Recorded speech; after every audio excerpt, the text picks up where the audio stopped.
Bismillahirrahmanirrahim. Assalamualaikum warahmatullahi wabarakatuh. Alhamdulillahirabbil alamin. Wassalatu wassalamu ala asyrafil anbiya'i wal mursalin wa ala alihi wa sahbihi ajmain. Amma ba'du. Pertama-tama, marilah kita panjatkan puji syukur kepada kehadirat ilahi Rabbi yang telah memberikan kita beribu-ribu kenikmatan, baik nikmat iman, Islam, dan nikmat sehat walafiat. Sehingga pada hari ini kita dapat berkumpul tanpa satu halangan apapun dan tidak kurang satupun. Kepada yang terhormat Ibu dosen dan teman-teman sekalian yang berbahagia, sebelum memulai marilah kita haturkan syukur kita kepada Allah Subhanahu wa Ta'ala yang tidak henti memberikan rizkinya kepada kita semua yang ada di sini. Salawat serta salam semoga akan terus kita haturkan kepada Nabi Muhammad Sallallahu Alaihi Wasallam. Sebelum memulai dari pidato inti, alangkah baiknya saya memperkenalkan diri. Perkenalkan, nama saya Nur Mufidah, NIM 2110301061. Saya dari Universitas Aisyah Yogyakarta, semester 3, Prodi S1 Fisioterapi.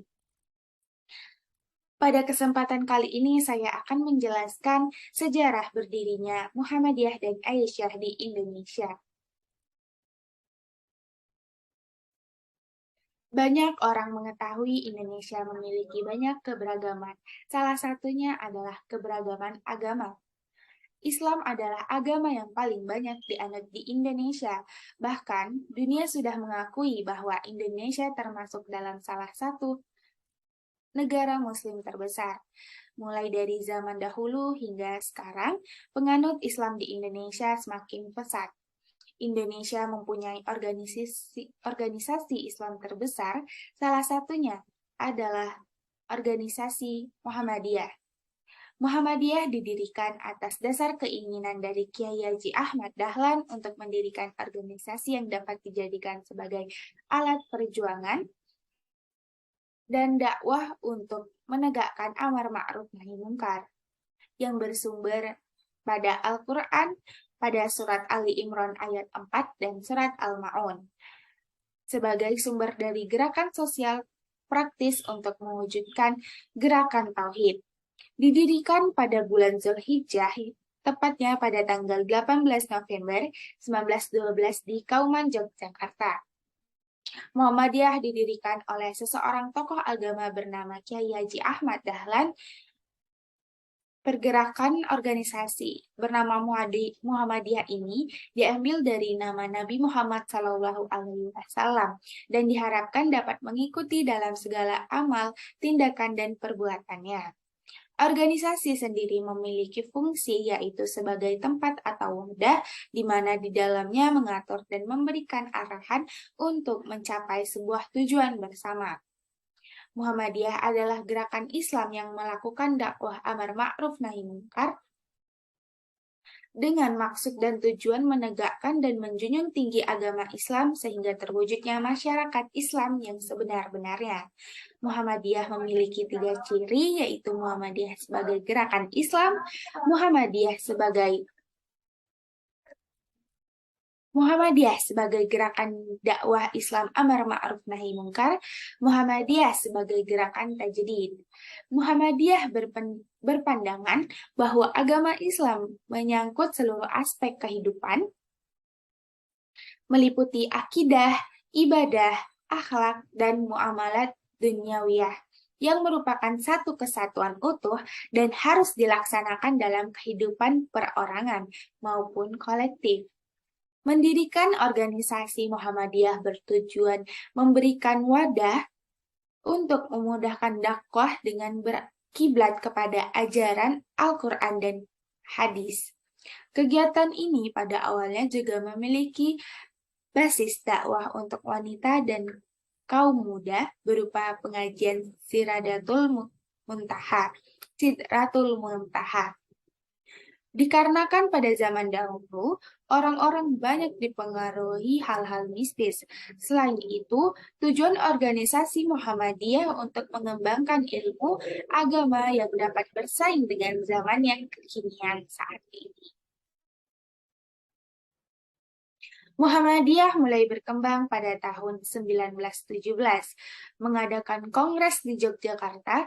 Kiai Haji Ahmad Dahlan sebagai tuan rumah mampu mempesona peserta dalam kongres melalui pidatonya. Dalam kongres itu, banyak permintaan untuk mendirikan cabang Muhammadiyah di Jawa. Pengurus Muhammadiyah menyiapkan dengan menerima permintaan dari beberapa daerah untuk mendirikan cabang-cabangnya. Untuk mencapai maksud ini, anggaran dasar dari organisasi Muhammadiyah yang membatasi diri hanya pada kegiatan-kegiatan di Yogyakarta saja. Ini dilakukan pada tahun 1920 ketika wilayah operasi. Muhammadiyah sudah meliputi seluruh Pulau Jawa dan pada tahun 1921 Muhammadiyah mulai berkembang ke seluruh wilayah Indonesia. Sejak saat itu Muhammadiyah mulai menampakkan pengaruh yang cukup kuat di Indonesia. Sebagai sebuah organisasi kemasyarakatan, Muhammadiyah tidak hanya menangani masalah-masalah pendidikan saja, melainkan juga melayani berbagai usaha pelayanan masyarakat seperti kesehatan, pemberian hukum, panti asuhan, penyuluhan, dan lain-lainnya. Ini bukti dengan berdirinya banyak sekolah, rumah sakit, rumah yatim, rumah miskin, rumah jompo, dan lain sebagainya yang diprakarsai oleh Muhammadiyah. Selain itu, di dalam keorganisasian, Muhammadiyah sendiri banyak pula berdiri majelis, lembaga, serta organisasi otonom yang menangani masalah-masalah keagamaan dan sosial kemasyarakatan. Adapun semangat membangun dalam hal sosial dan pendidikan, sehingga terbukti dengan adanya pergerakan positif, Muhammadiyah dapat mengembangkan rumah sakit hingga sekolah, lembaga serta organisasi otonom dengan baik dan dinamis. Berbicara mengenai organisasi otonom, Muhammadiyah membentuk suatu badan organisasi lain yang pada organisasi tersebut diberikan hak dan kewajiban untuk mengelola sendiri. Salah satu organisasi otonom yang dibentuk oleh Muhammadiyah yaitu organisasi perempuan berkemajuan atau bisa disebut dengan Aisyah. Nama Aisyah sendiri diambil dari nama istri Nabi Muhammad, yaitu Aisyah yang memiliki sifat cerdas, berani, dan bermartabat.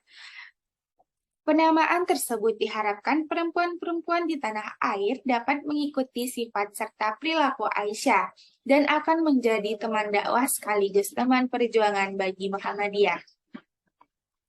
Aisyah dibentuk bertepatan pada hari Isra Mi'raj pada tanggal 19 Mei 1917.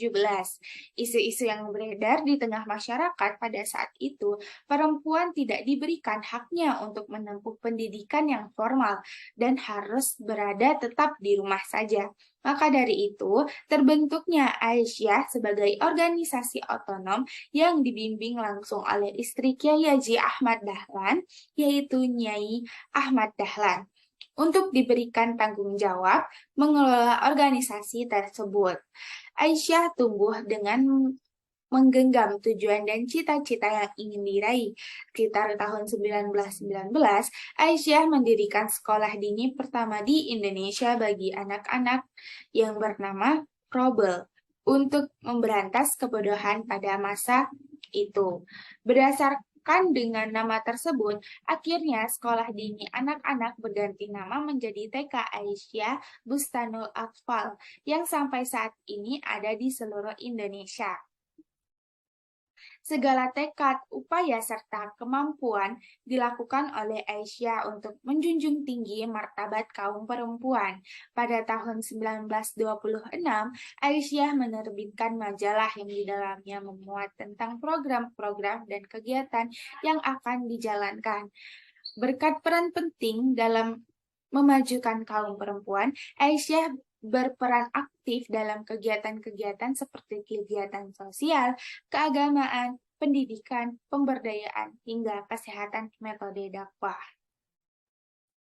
Jadi, kesimpulan dari pidato yang saya sampaikan, lahirnya Muhammadiyah dapat merubah pemahaman agama Islam menjadi benar-benar sesuai pemahaman Al-Quran dan hadis.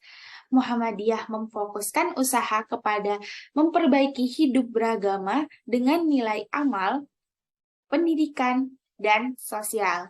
Muhammadiyah memberikan dampak yang positif bagi perempuan dengan berdirinya organisasi Aisyah. Pada akhirnya, Aisyah dapat berkiprah di tanah air, dapat berdampingan dengan Muhammadiyah dengan memiliki tujuan yang sama, yaitu untuk memajukan Islam yang berkemajuan di era modern dengan berpegang teguh pada Al-Quran dan hadis. Mungkin itu saja pidato atau kultum yang dapat saya sampaikan.